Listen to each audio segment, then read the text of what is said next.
Mga ka-viewers, mga kababayan, atong paminawon daw ning usa ka magwawali sa Seventh-day Adventist nga gipangutana siya og iyang gitubag nga asa mabasa nga ang mga apostoles ni Simba o Sabado. Atong paminawon kung sakto ba ning iyang reading comprehension. Pasahon tanaw, dito tayo nga comment. Matod pa nilangga, Lagamon, Antonio. Lord Revealing Ministry, asahin daw ko. First, na ang mga apostolis ni Simba o Sabado. Yes! Basahan tanan. Word for word. Ina, panginawa o tanawa. O, dali na ko. Pasahon, sa Latina Bulgata, karaan kayo nga Bible, no? Nagpatiyo, dinidikit na sa buhat, kapitulo, versikulo, pagpangula nila, niangyo sila nga sa sunod nga Sabado, sultihan sila ni ini nga mga pulunga. Kung kuman nabungkag ang tigong sa sinaguga, daghan sa mga Hudiyo o sa mga nakapig nga manimahon nalunod ang Pablo o kang Barnabe na nagsulti o nagpadasig kanila nga magkanunay sila diha sa grasya sa Dios. Kung sunod nga Sabado, halos ang tibuok nga sugad ng tigong aron sa pagpamati sa tulong sa Diyos. Nabasa na lang ninyo. Mga kaigsoon ng atong komentaryo reaction. Wa gyud tay nadungog nga nag-ingon dito nga ang mga apostoles ni Simbag Sabado. Naun sa maning comprehension sa atong amigo nga di man mao. Ang pangutana asa mabasa ang apostoles nagsimbag Sabado. Ang gibasa Acts o Buhat 13:43-44. Kita daw basa mga kaigsunan, basahon nato ang maugya pong bersikulo din sa Maayong Balita pagkahuman sa PBS Maayong Balita, PBS Protestant nga hubad. Kini siya ecumenism nga hubad, Katoliko o Protestante ni. Kung naabay ni Simba dere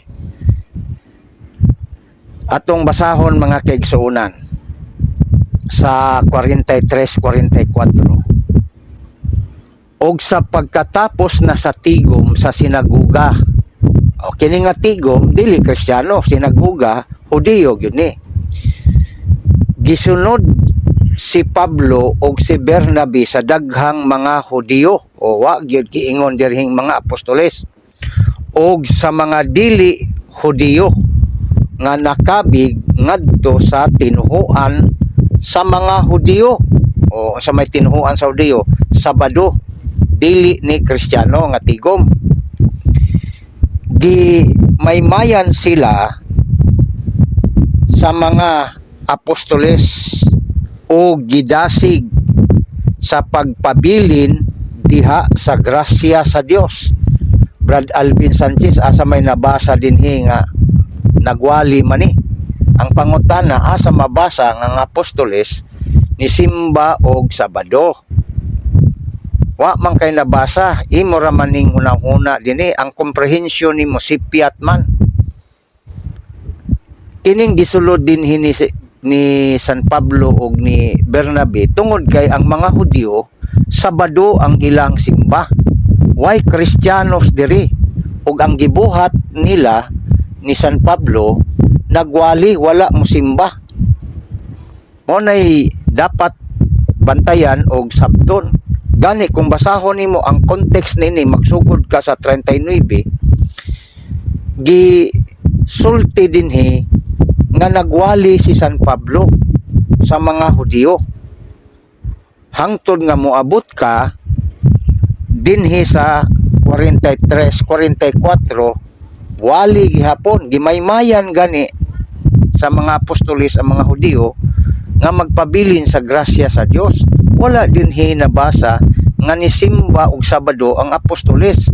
Hinunua nisulod sila sa sinaguga si San Pablo ug si Bernabe aron magwali didto. Unya nakaangay ang mga Hudiyo nga nagtapok didto nisunod kanila sa ilang pagpanggawas. Wala sila mag-ampo o mag simba dito kundi nagwali mahitungod kang Kristo. So So mao na mga kaigsunan, magbantay ta kay dunay lipat-lipat o dunay problema baka ang reading comprehension nining atong amigo. Daghang salamat ug mao na ato ang komentaryo. God bless us all.